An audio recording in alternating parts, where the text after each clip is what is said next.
Ancora troppo bassi i numeri della campagna vaccinale in Friuli Venezia Giulia. Il presidente Federica rinnova l'appello: vaccinatevi, se rimarranno spazi vuoti inseriremo chi aderisce. Da lunedì via le prenotazioni over 40. Migliorano ancora i dati della pandemia in Friuli Venezia Giulia, cala l'RT, dimezzati i tassi di occupazione di terapie intensive e aree mediche, incidenza da zona bianca, ma tornano ad aumentare i nuovi focolai. Allarme dell'Osservatorio regionale antimafia, in regione è presente tutta la criminalità organizzata. Penta, alzare l'attenzione su appalti per il recovery fund da appalti a riciclaggio, tutte le attività delle mafie in Friuli Venezia Giulia. Maggio instabile, tra piogge e temperature autunnali, ma l'instabilità è destinata a durare ancora qualche giorno, a rischio per maltempo, il primo weekend di apertura della stagione balneare. È durato 48 ore il sogno della maglia rosa di Alessandro De Marchi, che ad Aspro di Piceno è crollato e ha riconsegnato la maglia. Intanto il Friuli si prepara all'arrivo del Giro. Cae nello spero nel pubblico sullo Zoncolano.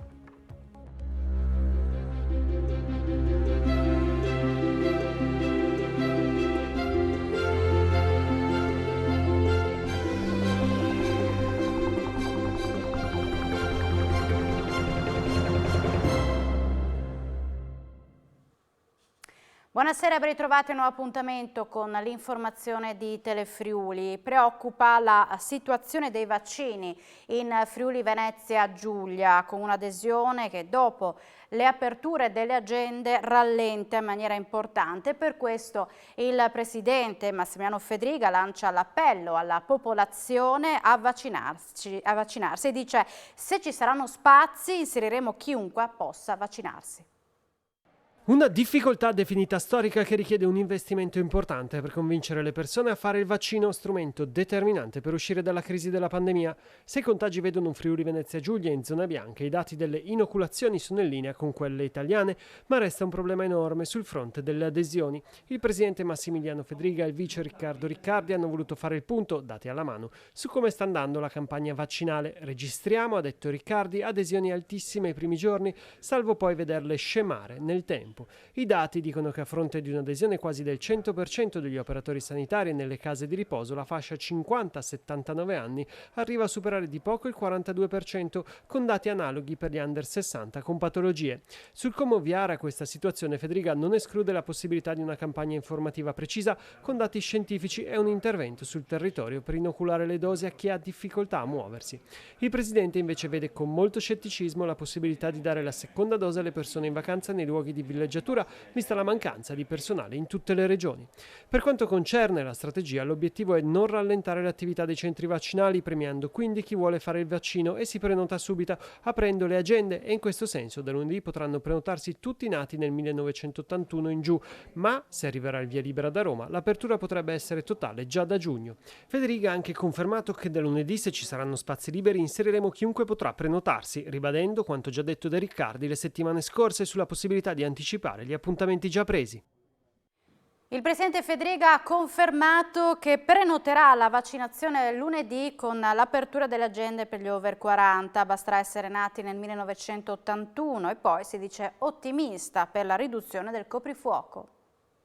Lo scopo è proteggerci il prima possibile, quindi la partecipazione dei cittadini alla campagna vaccinale è fondamentale. Il mio lavoro quindi che possa vedere come i primi giorni di quando apriamo un nuovo target, una grande prenotazione che possa andare avanti in questo modo, perché è fondamentale che le categorie oggi che possono accedere alla campagna vaccinale lo facciano il prima possibile, perché è importante essere vaccinati, ma è importante farlo anche il prima possibile. Penso che noi dobbiamo affidarci alle sicurezze che ci dà la scienza.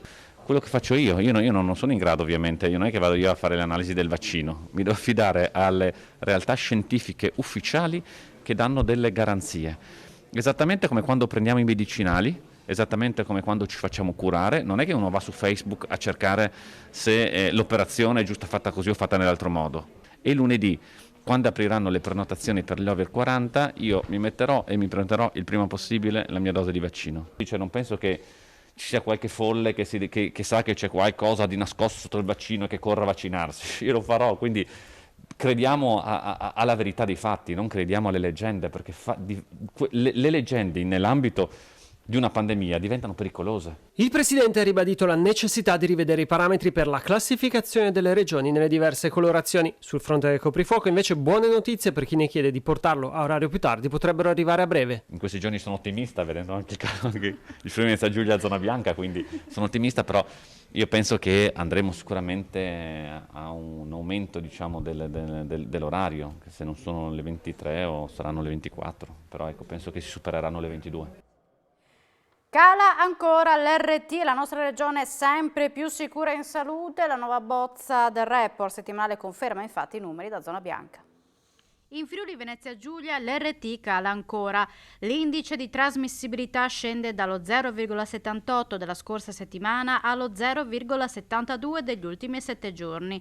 La nuova bozza del report settimanale conferma i numeri da zona bianca per la nostra regione. Il numero medio delle infezioni prodotte da ciascun individuo infetto è dunque sempre sotto la soglia di sicurezza. In attesa del nuovo parametro che stabilirà i colori delle regioni, l'ultima bozza elaborata dall'Istituto Superiore di Sanità e dal Ministero della Salute parla di una regione in salute sicura. I dati sui tamponi positivi sul totale dei test eseguiti passa dal 5,8% al 4,6%.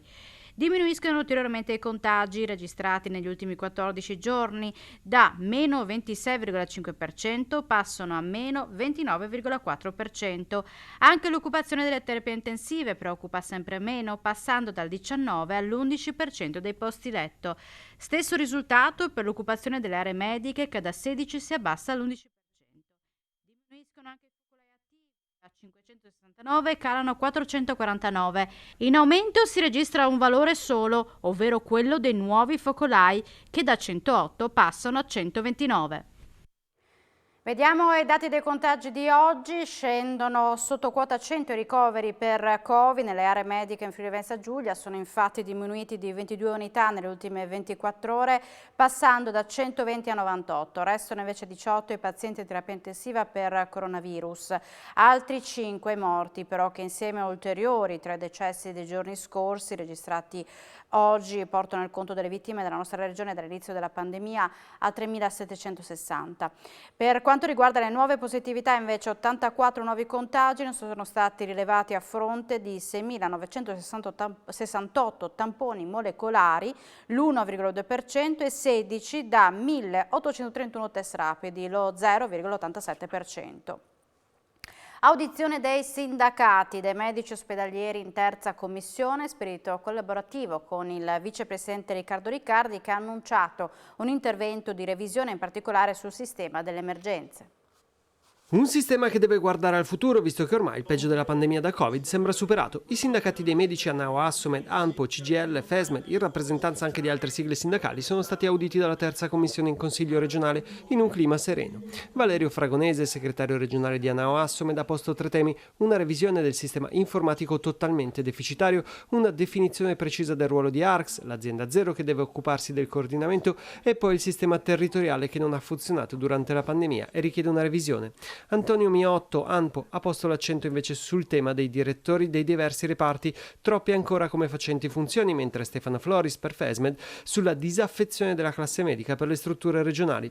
Il vicepresidente Riccardo Riccardi ha chiuso gli interventi garantendo totale disponibilità di individuare assieme alle parti sindacali alcuni obiettivi del sistema sanitario su cui intervenire entro la fine della legislatura, primo fra tutti quello che riguarda il modello d'emergenza che vogliamo definire. Secondo Riccardi, inoltre, il ruolo di ARCS è quello di razionalizzare i processi. Sul tema del protocollo Regione-Università, fermo a causa dello scoppio della pandemia, si auspica una chiusura a breve con la conseguente definizione degli atti aziendali per mettere fine al problema dei facenti funzioni. La sfida della ripartenza sarà legata alle liste d'attesa e alle fughe, una questione, ha detto, che necessita di un importante intervento complessivo nell'interesse della sanità pubblica, con le aziende e le proprie organizzazioni, oltre al privato convenzionato, per trovare le soluzioni adeguate. Serve alzare il livello di attenzione sugli appalti per evitare infiltrazioni mafiose. Questo è il messaggio del presidente dell'Osservatorio regionale antimafia Michele Penta in audizione alla 5ª commissione regionale. Tutte le mafie sono presenti in regione, attività diversificate. Le infiltrazioni mafiose in Friuli Venezia Giulia non costituiscono più un semplice rischio, ma un preoccupante fatto concreto. Per questo ora è più che mai necessario tenere alta la guardia. È l'analisi contenuta nella relazione illustrata dal presidente dell'Osservatorio regionale antimafia Michele Penta alla 5ª commissione del Consiglio regionale. In regione, ha detto Penta, sono presenti tutte le mafie tradizionali siciliana, calabrese, campana e pugliese, con la Sacra Corona Unita, ultima della serie a essere stata individuata. Penta ha tracciato anche la geografia regionale della criminalità organizzata. Edilizia e canteristica sono appannaggio della mafia siciliana, il riciclaggio attraverso le attività commerciali riguarda l''ndrangheta, il monopolio nel traffico di stupefacenti e tabacchi va tutto alla camorra. Penta ha evidenziato la grande attenzione sul tema ambientale, mentre per quanto concerne minacce e intimidazioni nei confronti degli amministratori pubblici, i casi registrati sono stati solo 3, il che colloca il Friuli Venezia Giulia terzultimo posto nazionale.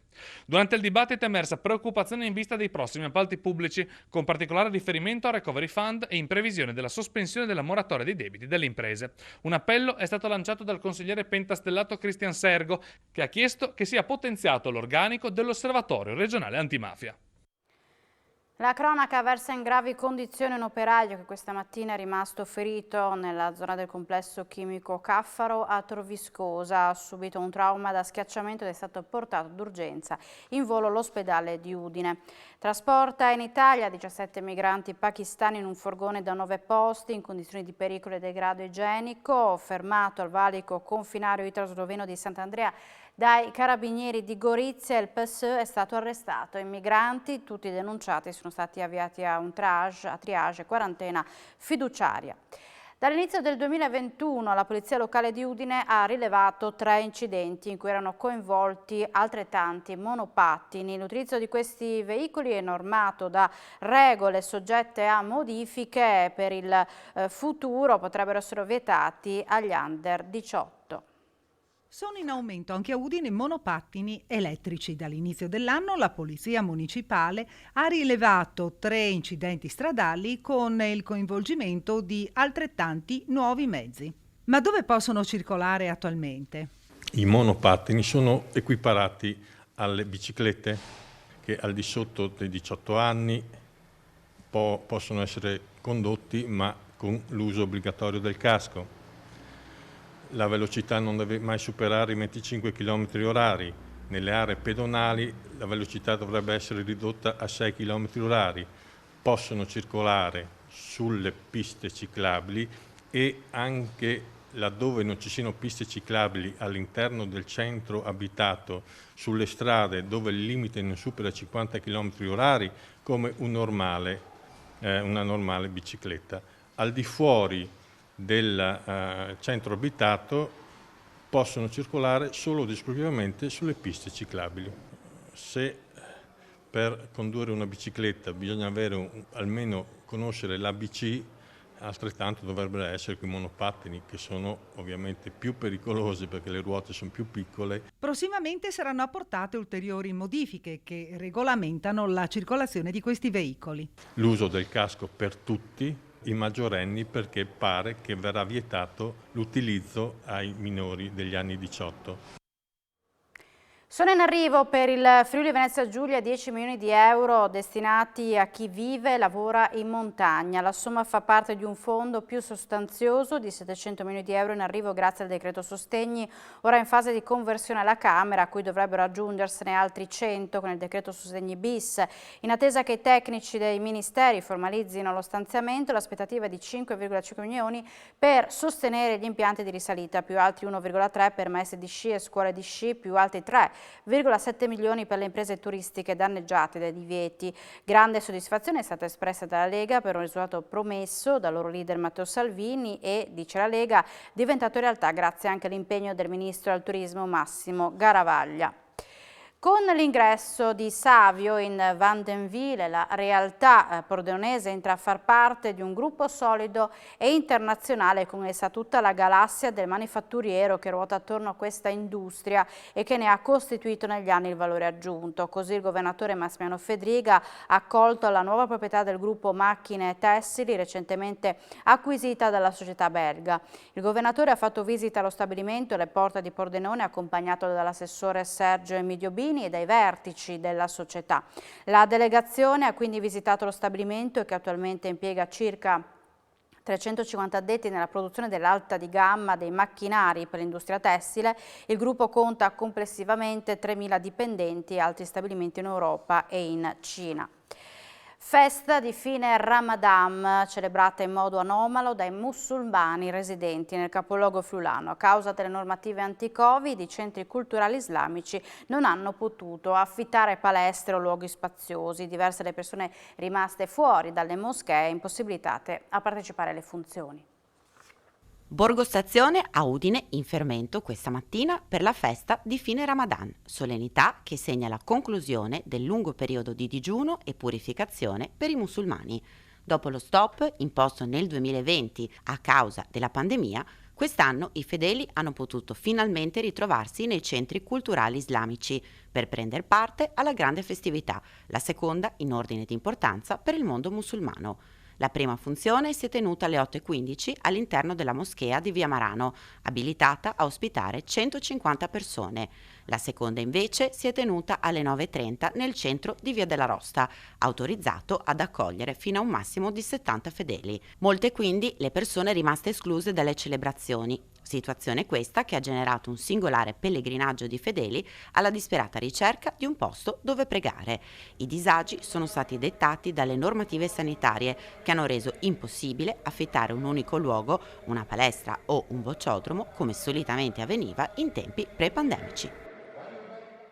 Rimaniamo a Udine, via Milazzo rimarrà chiusa al transito fino a quando non saranno terminati gli interventi di messa in sicurezza dell'area ex AFAO. Parola del primo cittadino Fontanini che risponde in questo modo agli abitanti della via, stanchi di essere testimoni del degrado della zona.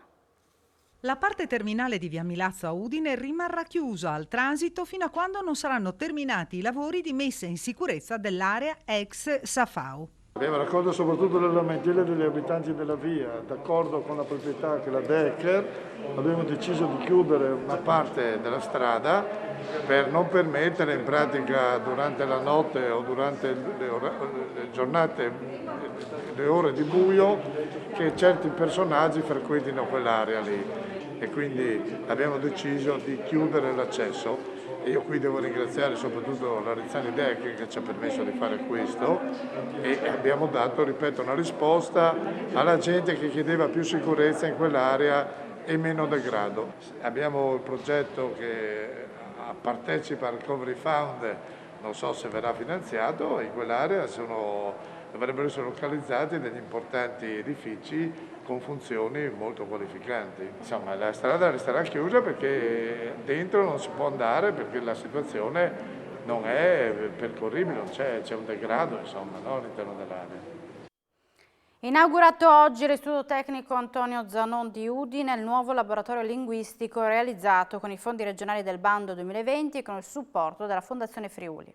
6 blocchi di banchi con 4 postazioni ciascuno è il nuovo laboratorio linguistico inaugurato allo Zanon di Udine. Le penisole consentono ai ragazzi di lavorare a gruppi, ma consentono anche al docente della console di articolare i suoi interventi personalizzandoli o sul singolo ragazzo, sulle coppie di ragazzi o sul gruppo, sul team dei ragazzi. Il laboratorio è uno dei 31 progetti ammessi alla graduatoria regionale interamente finanziata per oltre 900.000 euro, con cui la Regione ha voluto ammodernare i laboratori degli istituti tecnici su tutto il territorio. Dopo si procederà finanziando le strutture rispetto a questo percorso che mette sempre più vicino il percorso formativo, quello dell'istruzione tecnica superiore e quello delle attività presenti sul nostro territorio. Il laboratorio nasce grazie anche all'intervento della Fondazione Friuli.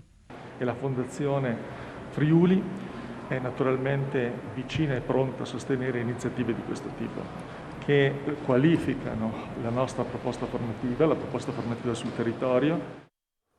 Smoke Lock, progetto di impresa ideato e realizzato dalla classe quarta dell'Istituto Malignani di Udine per ridurre il consumo e la dipendenza da sigarette e nicotina, ha vinto la fiera interregionale di impresa, aggiudicandosi il diritto alla partecipazione alla competizione nazionale online che si terrà il 3 giugno per contendersi con le altre vincitrici territoriali il titolo di migliore impresa 2021. Gli studenti friulani hanno progettato un erogatore poco più grande di un pacchetto standard standard che permette di far uscire una sigaretta per volta a orari prestabiliti in modo tale da ridurre gradualmente il consumo. La giuria ha premiato i 25 ragazzi del Melegnani perché il prodotto è innovativo e con una forte valenza sociale ed è stato sviluppato con grande accortezza anche rispetto alle normative che caratterizzano questo particolare settore. Il tempo instabile di questi giorni mette a rischio la partenza della stagione balneare prevista per domani. Per avere una stabilità più duratura toccherà avere ancora un po' di pazienza. Vediamo ora una brevissima anticipazione meteo del nostro previsore Antonino Renda. L'approfondimento poi andrà in onda subito dopo il TG Sportivo. Anche nella giornata di oggi abbiamo avuto delle piogge, dei temporali dovute all'instabilità, instabilità che è portata da queste correnti atlantiche. Questa è una saccatura atlantica che ci sospinge correnti molto umide e instabili e anche nei prossimi giorni sarà difficile uscirne visto che saremo ancora interessati da questa circolazione depressionaria. Instabilità che non significherà comunque piogge un po' come in questi giorni, dalla mattina alla sera, H24, ma ci sarà anche l'occasione per delle pause, quindi anche senza precipitazioni. Qualche schiarita, ma anche appunto la presenza di queste piogge e anche di questi temporali. La pioggia oggi è caduta abbondante e in alcune zone abbiamo quasi raggiunto i valori che dovremmo raggiungere nell'intero mese di maggio. Nell'appuntamento che avremo dopo il telegiornale comunque spiegherò anche un po' di statistica per comprendere quanto sia anomalo questo mese di maggio oppure no. Grazie a un'importante opera di pulitura della vegetazione infestante tornano al loro originario splendore le storiche mura veneziane di Gradisca di Isonzo. In sicurezza anche la roggia dei mulini che poi si getta sull'Isonzo. L'intervento è stato eseguito dall'amministrazione comunale. Pulite dalla vegetazione infestante le storiche mura di Gradisca di Isonzo. Le mura qui alle mie spalle sono un elemento storico-culturale fondamentale per il nostro territorio. Riteniamo che siano anche un elemento di forte identità della nostra cittadina.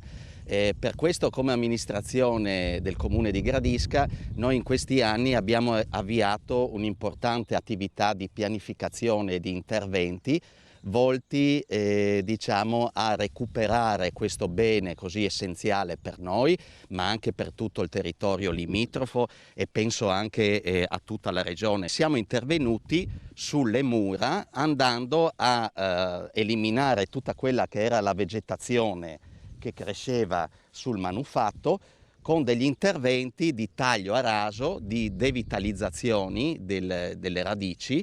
Questo per non andare a creare, estirpando diciamo, l'elemento vegetale, andare a creare dei dissesti sul corpo murario.